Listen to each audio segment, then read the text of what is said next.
पलवल भाजपा की वह दबंग नेत्री जिसको प्राप्त है हरियाणा के पूर्व राज्यपाल सहित बड़े बड़े नेताओं का आशीर्वाद। भाजपा की पलवल की वह नेत्री जो लेती है गलत के खिलाफ सख्ताई और दबंगाई से एक्शन। भाजपा की वह नेत्री जो जब राजनीति में आई तो लोग करने लगे झांसी की रानी के नाम से संबोधित। भाजपा की वह नेत्री जिसे हरियाणा के पूर्व वित्त मंत्री कैप्टन अभिमन्यु मानते हैं अपनी छोटी लाडली बहन की तरह। भाजपा की वह नेत्री जिसने मोदी को चिट्ठी लिख मांगा था मिलने का समय। भाजपा की पलवल की दबंग नेत्री वीर ममता चौहान ने पलवल विधानसभा से भाजपा की टिकट पर ठोकी दावेदारी।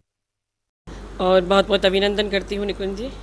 बहन जी, जिस तरीके से पिछले काफ़ी समय से वीर ममता चौहान भारतीय जनता पार्टी में सक्रिय हैं और कहीं ना कहीं भाजपा की झांसी की रानी की पलवल की आपको कहा जाता है। साल 2008 से आप भाजपा में हैं, लगातार आपके संघर्ष को देख भाजपा से टिकट की दावेदारी ठोक रहे हैं, चुनाव मैदान में है।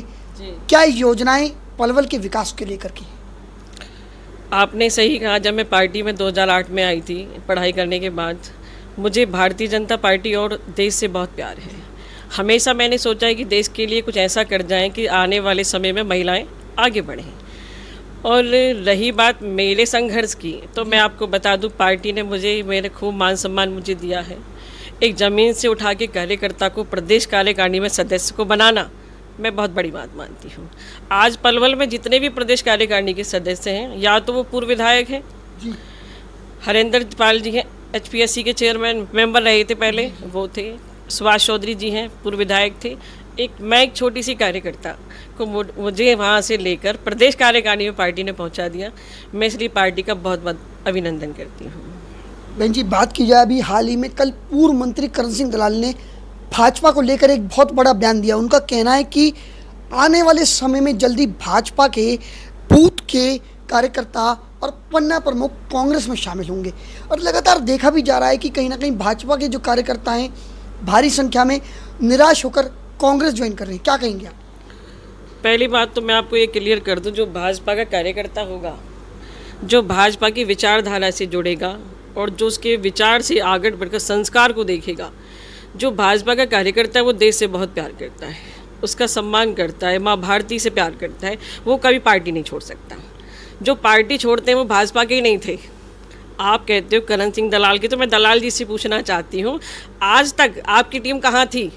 मैंने तो कभी कांग्रेस का संगठन ही पलवल में नहीं देखा।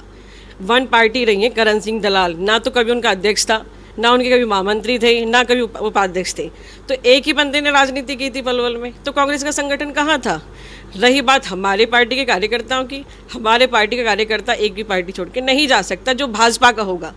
अदरवाइज जो दूसरी पार्टियों से आए हैं वो तो ना यहाँ के थे, ना वो हमारे थे, ना वो उनके थे, वो तो आए और चले गए। बहन जी, आपने बात की कि भाजपा का कार्यकर्ता भाजपा को नहीं छोड़ के जा सकता। बात करें मनदीप बैसला की, वो भी लंबे समय से, अब उनका फेसबुक पे सोशल मीडिया पर वीडियो वायरल हो रहा है, लंबे समय से अखिल भारतीय विद्यार्थी परिषद की राजनीति शुरू की और भाजपा के रहे और फिर उन्होंने कांग्रेस का दामन थामा है। मनदीप एक अच्छे कार्यकर्ता है, मैं भी मानती हूँ, लेकिन उसने पार्टी क्यों छोड़ी ये वो खुद जानता होगा। उसको अगर कोई बात थी तो बात करनी चाहिए थी। लेकिन मैं फिर एक बात कहूँगी, जो भारतीय जनता पार्टी का दिल का कार्यकर्ता होगा, जो उसके संस्कार और सिद्धांत और विचारधारा से चलेगा, वो पार्टी नहीं छोड़ेगा, कभी नहीं छोड़ सकता। नहीं जी, बैसलात के कार्यकर्ताओं का एक ये भी कहना रहा कि रसुलपुर फ्लाईओवर का जो 5 वर्षों से निर्माण अधर में लटका है, कई जाने जा चुकी हैं, जिससे खफा होकर के उन लोगों ने भाजपा से त्यागपत्र दिया। एक बहुत बड़ा गंभीर मुद्दा है बहन जी। काफ़ी दिन से इस पर काम चल रहा था। पहली बार ये बात भी आई थी कि आने वाले टाइम में गाड़ी यहाँ से उतरेगी। बहुत कुछ ऐसी स्थितियाँ खराब हो जाती हैं, कभी ठेकेदार बीमार हो जाते हैं, कोई तकनीकी प्रॉब्लम हो जाती है, लेकिन हाँ, कोशिश कर रहे हैं, सांसद जी भी कोशिश कर रहे हैं, विधायक जी भी कोशिश कर रहे हैं, जल्दी कंप्लीट हो जाएगा। बिल्कुल। बहन जी, बात की जाए पलवल विधानसभा क्षेत्र के, वर्तमान में आपकी भाजपा की सरकार है, लगभग 9 वर्ष हो गए। किस तरह से लेते हैं 9 साल बेमिसाल को? 9 साल में भारतीय जनता पार्टी ने बहुत काम किया है, बहुत विकास कार्य हुए हैं। जब हमारे पलवल के विधायक माननीय दीपक मंगला जी मुख्यमंत्री जी के सलाहकार थे, तो मेरा मानना है कि पलवल के विकास कार्यों में कोई कमी नहीं रही। कांग्रेस के शासन में किसानों के 4-4 रुपये के चेक आते थे, जो मैंने भी देखा, मैं भी किसान परिवार से हूँ। पलवल का मुआवजा 200 करोड़ के आसपास आया था। अगर विकास कामों में कमी होती तो इतना मुआवजा ही नहीं आया था। मंगला जी ने बढ़ चढ़कर पलवल के विकास कार्यों को आगे बढ़ाया है। सिक्किम यूनिवर्सिटी को दीपक मंगला जी लाए थे। विकास कार्यों में आज पलवल में पहले कहीं कोई रेस्ट हाउस नहीं था, आज रेस्ट हाउस है। पलवल के रोडों से निकलते हैं तो मन खुश हो जाता है कि हमारी सरकार ने काम किए हैं। बहन जी, रोडों की आपने बात की, लेकिन रोडों की तो हालत बहुत गंभीर है। अभी बात करें पंचवटी कॉलोनी की रोड की, तो साल भर भी नहीं हुआ, सड़क उखड़ गई है पूरी, और सीवर के 2-2, 3-3 फुट ऊंचे जो वो ढक्कन लगा दिए गए। बात की जाए, खुद जरा सी बरसात में विधायक आवास के बाहर जलमग्न हो जाता है। और सड़कें जो हैं, सड़कों की बात की जाए, अभी कल ही आपकी पार्टी के नेता संजय गुर्जर ने एक बयान दिया कि पीडब्ल्यूडी के अंतर्गत आने वाली सभी सड़कों की हालत खस्ता है। अभी विधायक जी ने उन सड़कों के लिए बात की थी ठेकेदारों से। मेरे हिसाब से 15-20 दिन में ये सारा काम कंप्लीट हो जाएगा। विधायक जी की नज़र में है ये सारा काम, और मुझे नहीं लगता कि ये काम आगे बढ़ेगा, जल्दी ही ठीक हो जाएगा। बहन जी, क्या मानकर चला, अगर विधायक दीपक मंगला आपकी नज़र में बहुत अच्छा काम कर रही है? दीपक मंगला जी मेरी नज़र में एक अच्छे नेता हैं और एक अच्छे कार्यकर्ता जो पार्टी के रहे हैं। और संगठन को चलाना, एक हवा में बात मारना बहुत फ़र्क होता है। मंगला जी ने हमेशा भारतीय जनता पार्टी को आगे बढ़ाया है, संगठन को आगे बढ़ाया है, और पलवल की जनता को विकास कार्यों को बहुत आगे लेके गए हैं। कांग्रेस की शासन में रोज़ किसी ना किसी पे एफआईआर दर्ज होती थी, रोज़ झगड़े होते थे। जब से हमारी सरकार बनी और मंगला जी विधायक बने, तब से ना तो किसी की एफआईआर दर्ज हुई हैं, ना झूठी केस। अगर विधायक दीपक मंगला इतना ही अच्छा काम कर रहे हैं, तो फिर ऐसे में उनको काम करते रहने देना चाहिए। ऐसे में क्या आवश्यकता है कि वीर ममता चौहान में विधायक पद की दावेदारी ठोक रही?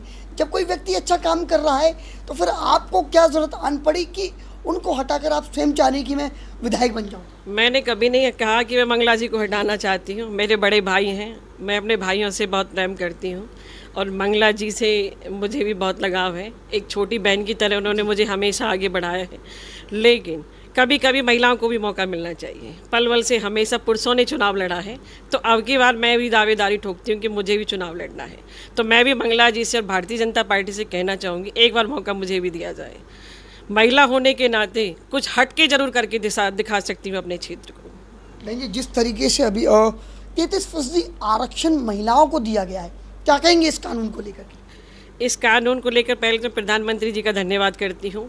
कांग्रेस ने तो ये बातें ही बनाई थी, कभी इस पर मोहर नहीं लगाई थी। हमारी ही पार्टी ने इस पर मोहर लगाई और महिलाओं को 33% देकर महिलाओं का मान सम्मान को आगे बढ़ाया है। बहन जी, बात की जाए, एक जिले की दबंग महिला नेत्री के रूप में आपको देखा जाता है। क्या योजनाएं पलवल को लेकर के आपकी, अगर वीर ममता चौहान को पलवल की विधायक बनने का अवसर प्रदान होता है, तो वीर ममता चौहान किस तरीके से इलाके के लोगों की सेवाएं करेंगी? क्या पलवल के विकास में वीर ममता चौहान नया काम करेंगी? मैं पलवल की शिक्षा पर और विकास पर और हॉस्पिटलों के ऊपर बहुत काम करना चाहती हूँ। हालांकि विकास इतना कर दिया है, मुझे कहने की कोई ज़रूरत नहीं है, लेकिन हर कार्यकर्ता का काम करने का तरीका अलग होता है। बस थोड़े से विकास की ज़रूरत है। एक बार मुझे पार्टी मौका दे तो मैं आगे बढ़ा दूंगी इस विकास को। बहन जी, महिलाएं हैं, महिला सशक्तिकरण की बात करती है, लेकिन देखा जाए तो पलवल की हालत इतनी बद से बदतर है। महिलाओं की स्थिति की बात की जाए, आए दिन रोज़ाना सैकड़ों महिलाएं गायब हो चुकी हैं। कम से कम हज़ारों की संख्या में महिलाएं गायब हो चुकी है और कहीं कोई अता पता नहीं है। शायद मानव तस्करी का भी अंदेशा लगाया जा रहा है। आप सरकार में हैं और इस तरीके की जो है घोर अन्याय पलवल में महिलाओं के साथ हो रहा है। निकुंज जी, जो आप महिलाओं का कह रहे हैं, रोज़ महिलाएं लापता होती हैं। कई बार ये केस मेरे पास भी आए थे। जब इन केसों को हम थाने में लेके जाते हैं, एसपी से मिलते हैं, वो लोग खुद पीछे हट जाते हैं, क्योंकि काम करने का तरीका वही होता है कि अगर हम किसी की मदद करते हैं तो वो पीछे ना हटें। बाद में लोग आते हैं एप्लीकेशन लेके, जब हम थाने में उनकी मदद के लिए जाते हैं तो वो लोग ये कहते हैं कि हमारे केस को यहीं रफे दफे कर दो। उल्टे हम लोग ही बुरे बन जाते हैं, तो कहीं ना कहीं खुद ही मिले हुए होते हैं इन चीज़ों में। बाकी हमारी पार्टी के अंदर महिलाओं का बहुत सम्मान है और आदर के साथ उन्हें आगे बढ़ाया जाता है। क्या अपील पलवल के लोगों से करना चाहेंगे? आखिर क्यों पलवल के लोग ममता चौहान को विधायक बनाने का काम करें?